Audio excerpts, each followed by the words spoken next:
I stood in the kitchen of my Bainbridge Island home, staring at the certified letter in my hands, when my daughter-in-law Jessica walked in and said, "We've decided you need to transfer the lake house to us."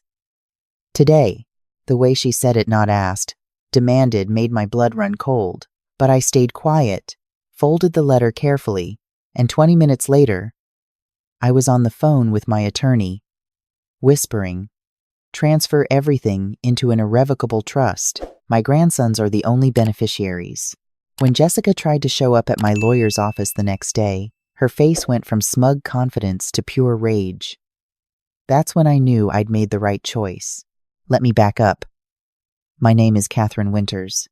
I'm 67 years old, and for the past 40 years, I built a life here in the Pacific Northwest that I'm proud of. My late husband David and I started with nothing, a small accounting practice that grew into a regional firm. We saved, we invested wisely, and we bought a beautiful lake house on Lake Chelan when our son Marcus was just 10. That property became our family's heart.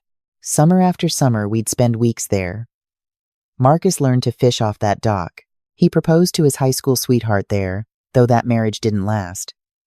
And when he remarried at 38 to Jessica, I hoped we'd continue the tradition. For the first year, things seemed fine. Jessica was polite, efficient, a marketing director at a tech company in Seattle.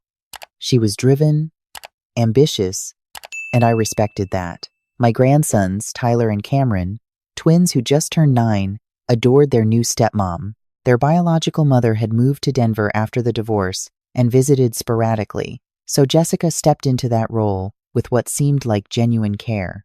But something shifted after David died 2 years ago. Pancreatic cancer took him in 6 months. I was devastated, but I tried to stay strong for Marcus and the boys. The lake house, which David and I had owned outright, became even more precious to me. It was where I felt closest to him. About 8 months after the funeral, Jessica started making comments. Little things at first.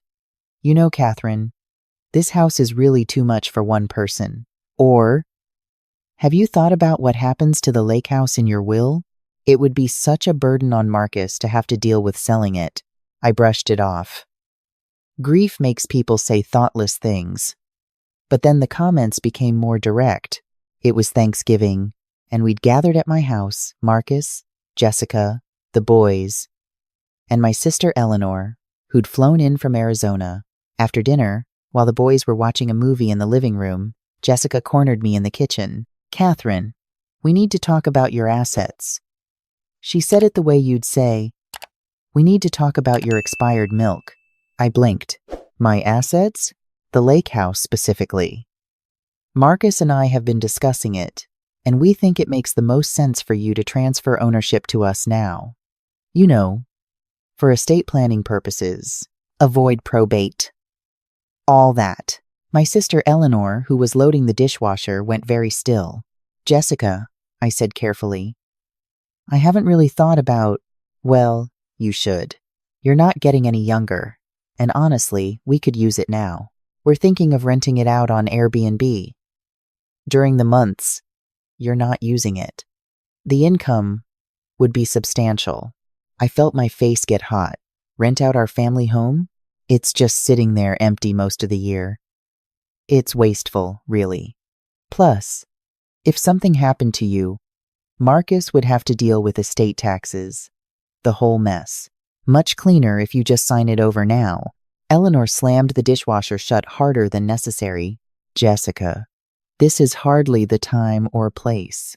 "Oh, I think it's exactly the time," Jessica interrupted, her voice taking on an edge. "Catherine's 70 next year. These things need to be handled before it's too late. I'm 67. I said quietly. "Same difference." She waved her hand dismissively. "Look, I've already talked to a real estate attorney friend of mine. I can get you the paperwork next week. Super simple. Just needs your signature." I looked past her, trying to catch Marcus's eye in the next room. But he was helping Cameron with something on his tablet. He hadn't heard any of this. "Jessica, I appreciate your concern, but I'm not ready to make any decisions about the lake house right now. Her smile tightened. Not ready? Or not willing? Both, frankly. The temperature in the room dropped about 20 degrees. Jessica's eyes narrowed. I see. Well, Marcus and I will need to discuss this further. As a family, she emphasized those last 3 words like a threat. After they left that night, Eleanor sat me down at the kitchen table. Kathy, that woman is circling you like a shark. She's just practical. Type A personality. She's calculating. Did you see how she didn't even include Marcus in that conversation? She said, "We've decided, but I guarantee Marcus doesn't know the half of what she's planning." I wanted to defend my daughter-in-law, but Eleanor's words nagged at me. Over the next few weeks, I started paying closer attention. Jessica began controlling when I could see the boys. Oh, they have soccer practice. Sorry. We have plans. They're tired. Maybe next week. Before, I'd see Tyler and Cameron every week, usually Sundays, where we'd make pancakes and I'd help with homework. Suddenly, I was seeing them once a month, if I was lucky. When I asked Marcus about it, he seemed genuinely confused. Mom, you're always welcome. Just text Jess to coordinate. But every time I texted Jessica, there was a reason it didn't work. Then came Christmas. I'd bought generous gifts for the boys' new bikes they'd been wanting, plus opened college savings accounts with $5,000 each. I was excited to tell Marcus and Jessica about the accounts at Christmas dinner. Jessica's reaction was not what I expected. College accounts? She set down her wine glass with a sharp click. You opened financial accounts for my children without consulting us? They're savings accounts, I explained. The money is for Tyler and Cameron when they turn 18. For college, or whatever they need, Catherine. Jessica's voice was ice. You can't just make financial decisions involving our children without our permission. That's completely inappropriate. Marcus looked uncomfortable. Jess, Mom was just trying to help. Help or control? Jessica turned to him. This is exactly what I've been talking about. Your mother doesn't respect boundaries. I felt like I'd been slapped. Jessica, I only wanted to give the boys a head start. If you want to give them money, you can write us a check and we'll decide how it's used. I'm not comfortable with you having financial accounts connected to my children that I can't access. My children, not our children. Eleanor, who was visiting again for the holidays, spoke up. Those accounts are in the boys' names. Catherine is just the custodian until they're adults. It's standard. I don't care what's standard. It's inappropriate. Jessica stood up. Marcus, we're leaving. Boys, get your coats. Tyler looked like he might cry. But Grandma, we didn't even have dessert yet. Now. Jessica's voice cut through the room. After they left, I sat in the wreckage of Christmas dinner and cried. Eleanor rubbed my back. Kathy, you need to protect yourself. Legally. What do you mean? I mean that woman wants your lake house. And she's going to isolate you from those boys until you hand it over. I've seen this before.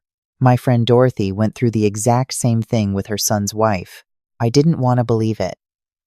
But over the next month, Jessica proved Eleanor right. I'd text to see the boys. No response. I'd call Marcus. Jess says you've been intrusive lately. Maybe give us some space, Mom. Space? I hadn't seen my grandsons in 6 weeks. I tried showing up at one of Tyler's basketball games. Jessica intercepted me in the parking lot. What are you doing here? I came to watch Tyler play.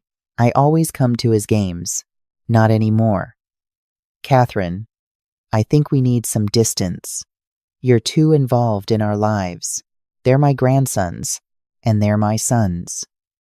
I'm their mother, and I'm telling you to back off. She stepped closer, lowering her voice. Sign over the lake house, and maybe we can revisit visitation. But until you're willing to respect our family's needs, the boys don't need your influence. I stood there, stunned, as she walked away. That night, I barely slept. By morning, I'd made a decision. I called my attorney, Richard Chen, someone David and I had worked with for decades. Richard, I need to set up an irrevocable trust. Immediately. Ember 14. Ember 14. Over the next week, we worked out the details. The lake house would transfer into a trust, with Tyler and Cameron as beneficiaries. They'd gain access when they turned 30, old enough to appreciate it, young enough to use it with their own families. Eleanor would serve as trustee. Jessica and Marcus would have no access, no control, no ability to sell. Are you sure about this, Catherine? Richard asked. Once it's irrevocable, you can't change it. I'm sure. My grandsons deserve to have that house. The paperwork was filed on a Tuesday. By Thursday, somehow Jessica had found out. My phone rang at 7 in the morning. It was Marcus, and he sounded furious. Mom, what the hell did you do? Marcus, let me explain. Jessica is hysterical. She says you transferred the lake house behind our backs, that you cut us out completely. I put it in trust for Tyler and Cameron. The house was always meant for them. For them? What about me? I'm your son. His words stung. Marcus, you'll always be taken care of. But Jessica made it clear she wanted to sell that property, rent it out. I couldn't let David's legacy, our family's place, become an Airbnb. That's not your decision to make anymore. Mom, Jessica is talking about cutting you off from the boys permanently. She says you're trying to manipulate us with money. My heart cracked. That's not what this is. Honey, can't you see what she's doing? She's isolating you from me, using the boys as leverage. No, Mom, you're the one who made this weird by sneaking around behind our backs. Jessica's right. You don't respect boundaries. He hung up. I sat on my kitchen floor and cried for an hour. But Eleanor, who'd been staying with me through all this, pulled me up. You did the right thing.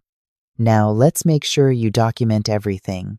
Every text, every phone call, every time you're denied access to those boys. For what? Grandparent rights. In Washington State, you can petition for visitation if you can prove a significant relationship with the children and that contact is in their best interest. Over the next 2 months, I kept meticulous records. I sent weekly texts to Jessica and Marcus, asking to see Tyler and Cameron. I kept every dismissive response. I documented the years of birthday parties, school events, summer vacations I'd been part of. Meanwhile, Jessica apparently decided to go nuclear. She showed up at Richard Chen's office unannounced, demanding to see the trust documents. When told she had no legal standing to access them, she threatened to sue. Richard called me immediately. Catherine, she claimed you were coerced into signing, that you're not mentally competent. I shut that down fast. I have documentation of your clear state of mind, but she's escalating. What can she do? Legally? Nothing. The trust is airtight, but she can make your life hell. He wasn't wrong. Jessica started a whisper campaign. She told people at Marcus's work that I'd stolen the lake house. She called my bridge club, claiming I'd developed dementia. She even sent a concerned email to my doctor, asking if I should be evaluated for cognitive decline. My doctor called me, confused. Catherine, I received a very strange message from your daughter-in-law. I want you to know I responded that I have no concerns about your mental health whatsoever and that she has no authority to access your medical information. I was horrified. She's trying to make me look incompetent. It's actually a form of elder abuse. I can document this if you need it for legal purposes. I started to wonder if I'd underestimated how far Jessica would go. Then came the breaking point. It was Tyler's 10th birthday, March 15th. I'd texted weeks in advance asking about the party. No response. I sent a card with a check. It was returned, unopened, with a note. Please respect our wishes for distance. But my neighbor's daughter went to school with Tyler. She told her mom, who told me, that Tyler had mentioned his party at Jump Zone. I knew I shouldn't go, but I couldn't miss his birthday. I showed up with a wrapped present, a fishing rod Tyler had mentioned wanting. just like the one his grandpa used to use. The moment Jessica saw me, she crossed the arcade in 4 strides. Get out. Jessica, please. It's Tyler's birthday. I just want to give him. She snatched the present from my hands. You're not welcome here. You were not invited. This is harassment. Other parents were staring. Tyler had seen me and was running over. Grandma! Tyler, go back to your friends. Jessica physically stepped between us. Mom, I want to see Grandma. Now, Tyler. The hurt in his eyes destroyed me. But what could I do? Make a scene at my grandson's birthday party?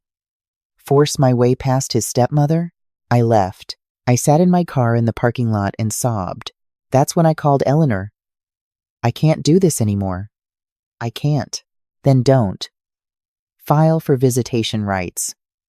Today, within a week, Richard had filed a petition in King County Superior Court for grandparent visitation. We had documentation of my long-standing relationship with Tyler and Cameron. Photos spanning 9 years. School records showing me as an emergency contact. Testimony from teachers who'd seen me at conferences and events. Jessica's response was to file a restraining order claiming I was harassing and stalking her family. It didn't stick. Richard demolished it in court, pointing out that my documented attempts at contact were reasonable requests from a grandmother seeking to maintain a relationship with her grandchildren. But the fact that she'd tried rattled me. The visitation hearing was set for June. In the meantime, I had 0 contact with Tyler and Cameron. Marcus stopped returning my calls entirely. I'd never felt so alone. Then, something unexpected happened. Eleanor got a call from Marcus.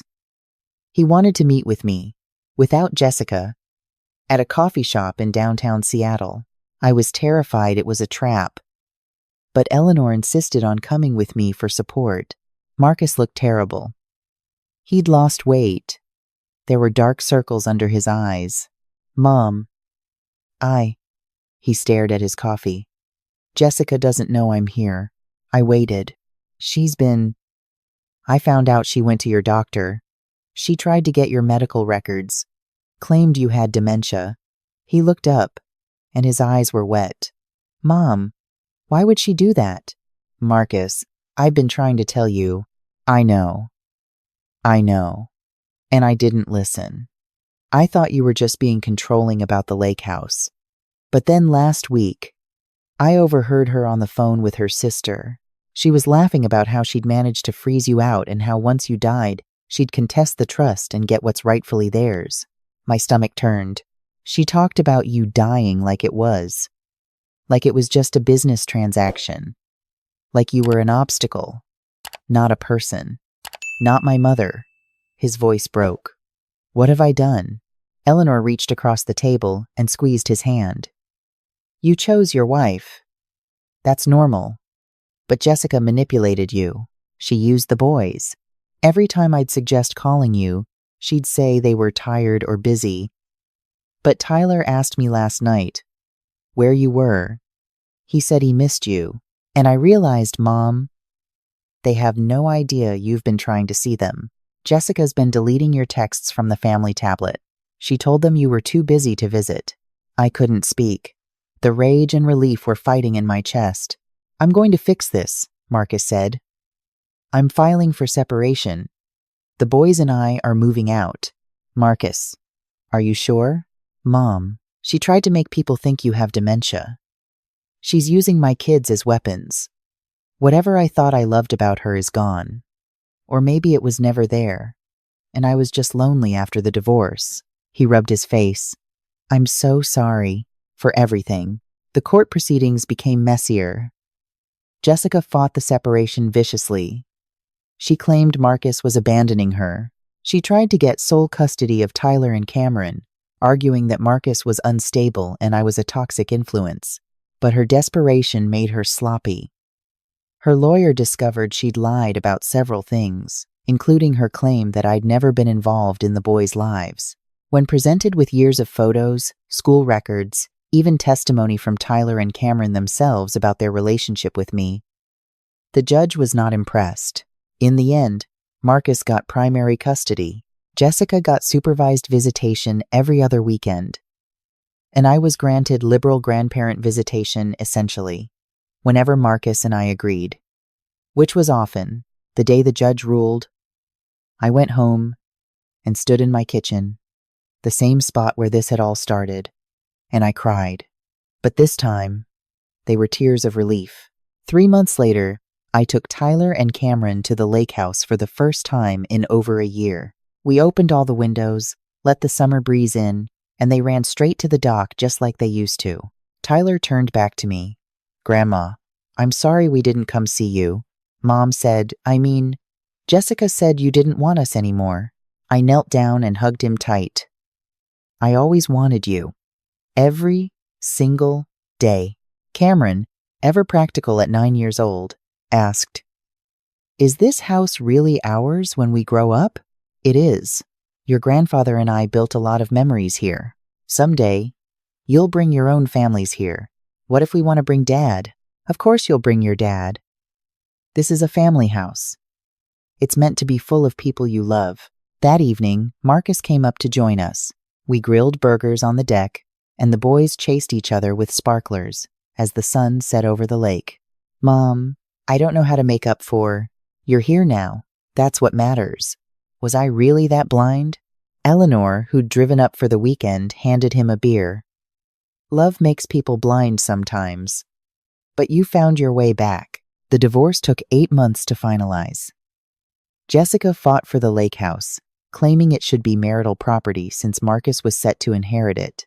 Richard shut that down by pointing out it was in an irrevocable trust that Marcus had no claim to. She tried to argue that the trust was invalid. That failed too.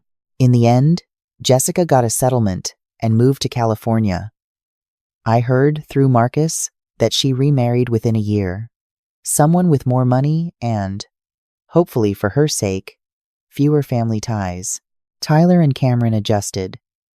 They saw Jessica on holidays, and I encouraged Marcus to support that relationship. Whatever else she was, she'd been their mom for 4 years, but they understood now what had happened, and they were old enough to form their own opinions. On what would have been David's 70th birthday, I took the boys fishing off the dock at dawn, just like their grandpa used to do with Marcus. Cameron caught a trout and whooped loud enough to wake the entire lake. Tyler immediately cast his line in the same spot, determined to outdo his brother. I watched them and thought about how close I'd come to losing this. If I'd given in, if I'd signed over the house just to keep the peace, Jessica would have sold it within a year. Tyler and Cameron would have nothing of their grandfather's legacy. They'd have no place that was just theirs, no roots. Standing up to Jessica had cost me a year of my grandsons' lives. It had nearly destroyed my relationship with my son. It had required lawyers and court dates and sleepless nights. But sitting on that dock, watching my grandsons fish in the early morning light, I knew I'd do it all again. Sometimes love isn't soft. Sometimes it means making the hardest choice, protecting what matters, even when everyone tells you you're wrong. Even when it costs you everything in the short term. The lake house would be theirs someday. But more than that, they'd know their grandmother fought for them. That when someone tried to take away their birthright, their legacy, their connection to family, I stood firm. Tyler reeled in another fish, and Cameron groaned good-naturedly. I laughed and reached for the net. David would have loved this moment. And somehow, I felt him there with us, in the morning mist on the water, in the way Tyler held his rod exactly like his grandpa used to. "Grandma," Cameron asked, "will you teach us how to clean the fish? Like Grandpa did?" "Absolutely. Come on, let's bring these up to the house." As we walked up the dock, Tyler slipped his hand into mine. "I'm glad this is our house, Grandma." "Me too, sweetheart. Me too." Behind us, the sun rose over Lake Chelan, golden and warm, lighting up the water like it was full of promises. This house, this place, these boys, they were my David's legacy and mine, and no one, no matter how hard they tried, could take that away.